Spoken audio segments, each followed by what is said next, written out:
personal finance advice that I'm glad I didn't follow. Now, you may agree or disagree with some of these, but I think for the best outcome for my personal finances, I'm glad I didn't follow any of this advice. Let me know in the comments down below what you agree with, what you don't agree with. Let's get into the video.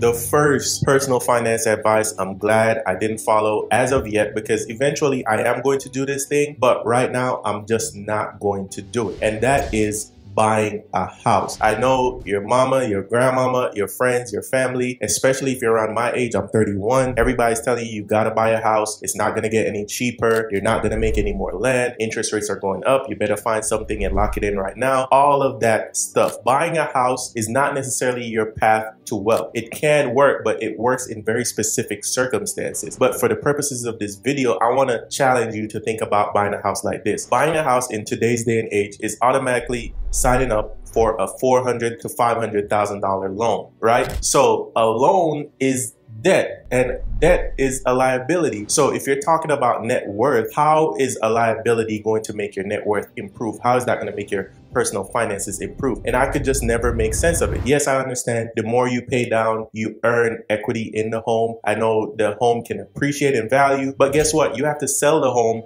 to realize that value. But while you own the home, you have to pay for maintenance, you have to pay for taxes, you have to pay the mortgage and interest rate, right? Where I am today, I just don't see how home buying is going to improve my personal finances. I rather build my business, which is what I'm doing right now, making a lot of money, and then I'll probably try to buy a home for cash. That way it can lower my earned income and save me on taxes. The second personal finance advice I'm glad I don't follow, and shout out to Dave Ramsey, and this is credit cards. I don't use them. I don't want to use them. I have used them in the past and they have kicked me in the butt. And you might say, Adrian, that's just because you're bad with money. That's just because you didn't learn your lesson. That's just because you didn't churn the credit card the right way, right? Yeah, sure. All of that stuff is fine. But in my years of studying and learning about personal finance, you know, it's mostly about emotions. It's not about numbers on a spreadsheet. And so a lot of people end up in credit card debt that they did not want to be in credit card debt in the first place. Matter of fact, I'm sure 99.99999% of people got their credit cards and thought they were going to pay it off at the end of the month. And what do we have here? Look at the American credit card debt rate, right? So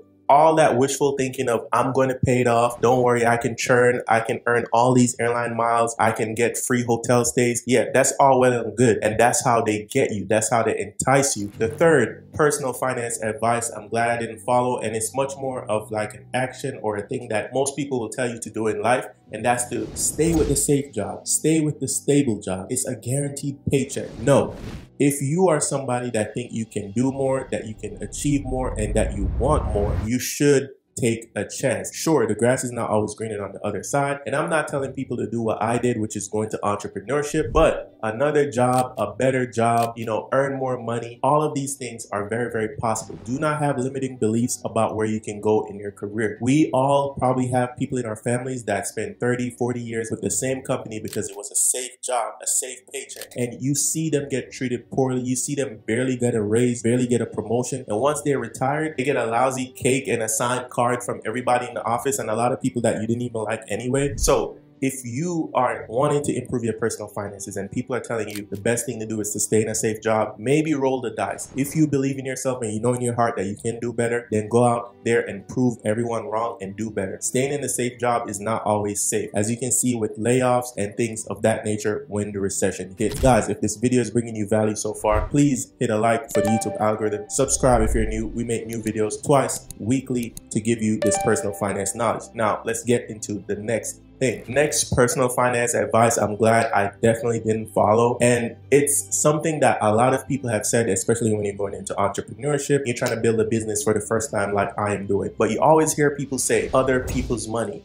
a business loan. And I understand that you want to expand your business, grow your business, and get to profit sooner, so you need capital to help your business to grow. I definitely understand it. And I think there are certain businesses that do require a lot of upfront capital, so I understand that. But as for me, I do not want to follow that personal finance advice. I'd rather start super small, put all the money in myself, do side hustles, do odd jobs, do whatever that I need to do to pour money into my business so I can have 100% ownership. You know what you don't have when you have loans and get rich off of other people's money, as they like to say? You don't have leverage. You don't have full ownership. You can't necessarily take the business in the direction that you see fit because you have other shareholders, other parties who are investors that have a say in your business. And if this is your baby and you feel and you believe in your heart of hearts of the direction of your company or your business, then you should not be scared to put your money into it. It's not necessarily a bad thing if you want to go your own way because you get leverage, options, and the opportunity to do whatever the heck you want with your business. Next, personal finance advice that I'm glad I didn't follow, and it is the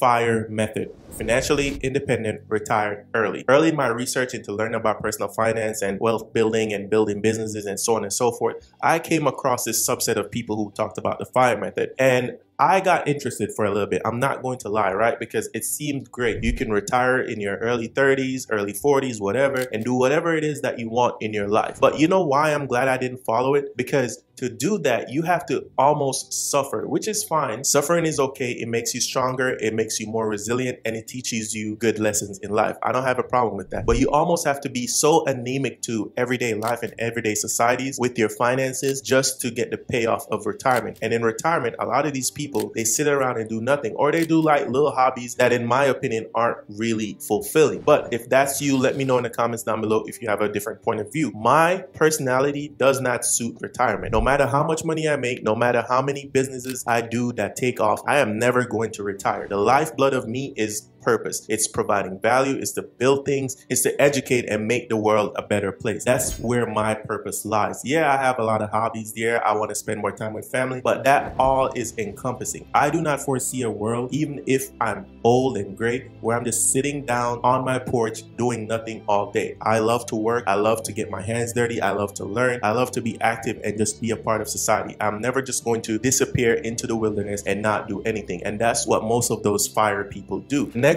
financial advice I'm glad I don't follow, and I don't follow it even when I was broke, even when I had a lot of money, even when I had a little bit of money, and that is trying to be cheap at all costs, right? Time is the most important thing. Time is not money. So if you spend your time trying to be cheap, it's not going to work out for you. It's just a bad return on investment. An example of this is somebody driving 2-3 extra miles just to get 30 cents extra off of their gas per gallon, right? Yes, it seems like you're saving. Yes, it's cheaper in the dollar amount, but that 2-3 miles is going to take you an extra 10 minutes on your commute, and then you have to drive 2-3 miles back in the direction that you were coming. So that's an extra 20 minutes on your commute. That's 20 minutes of your life that you'll never get back. Years ago, I decided I was going to get a maid because number one, I didn't like cleaning, but number two, I'd rather do something else more productive with my time than cleaning my apartment, right? So I got a maid even when I wasn't making a lot of money. I got a maid when I had just a regular W-2 job, and I said, you know what, I'm gonna do it. I can't do it every week, but I can do it once a month. And I was living alone, so I was very, very clean. But that taught me the value of my time, because the hours that she would take to clean my apartment, which is something that she liked to do, that was her purpose and that was her drive and her business. So I'm not talking bad about cleaning or anything like that, but the time that I gained back that I could have used to work or learn more, I earned more value in terms of money that I was paying for that maid. And so when you are trying to be cheap, when you are trying to save money on things, you oftentimes shoot yourself in the foot, because you know what they say, you get what you pay for. And the last one is going to college. I'm glad I didn't go to college. Now, do people need to go to college? Yes, of course. Education is important, but the right education is even more important. And you see, in today's day and age, a lot of people have exorbitant student loans for degrees that don't make a lot of money. If you're not in the STEM field or law or medicine, I don't think you should go to college, because you're not going to get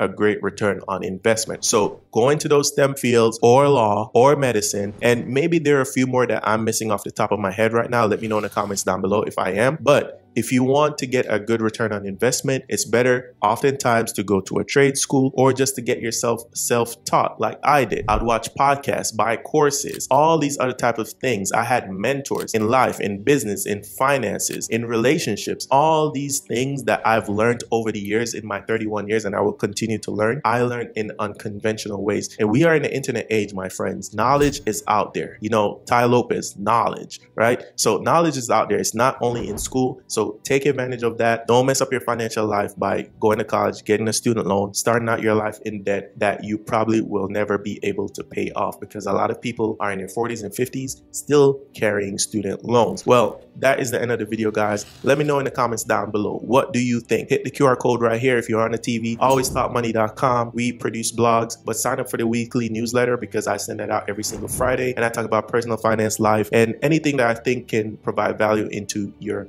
life. So check that out. Go to the website and check that out. My name is Adrian. This has been my time, and I will see you in the next one. Peace.